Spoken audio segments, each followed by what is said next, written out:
Dealing with Putin is like dealing with most tyrants. It's like hand-feeding a shark. Okay? You can't reason with them. You have to make them feel the pain. A lot of people think of Russia and think of Putin as this gigantic country with a lot of wealth and power, and that's not really the case, Mr. President. Yes, they have nuclear weapons, but actually the Russian economy is pretty small. For example, the European economy is about $50 trillion. That's their GDP. The Russian economy is only about $2 trillion. New York State in America has a bigger economy than Russia. And I think we need to keep that in mind. Russia's economy is also not terribly diversified. It's mostly oil. Putin relies on oil revenues for about a third of his budget. Now, why am I saying all this? The Russian economy is not in great shape, Mr. President. They're spending almost all of their money, about 7% of their GDP, to fuel their war machine. And the Russian economy wasn't that great, frankly, to begin with.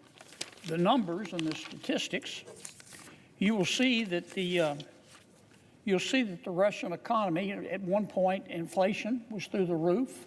At one point, I think they had 21% inflation. This is coming from the Russian commentators, not from others. They think that Russia might be on the verge of going into a recession.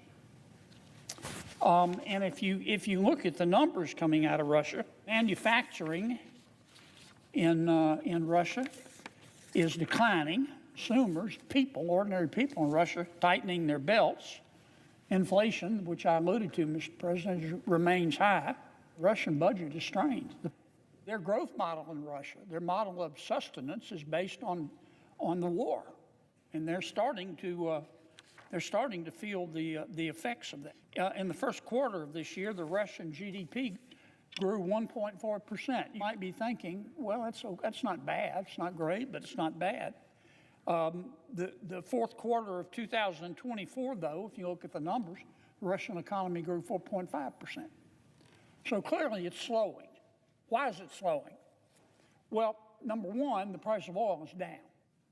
Number two, Russia is spending all of its money fighting the war with Ukraine, which has hurt other parts of its economy.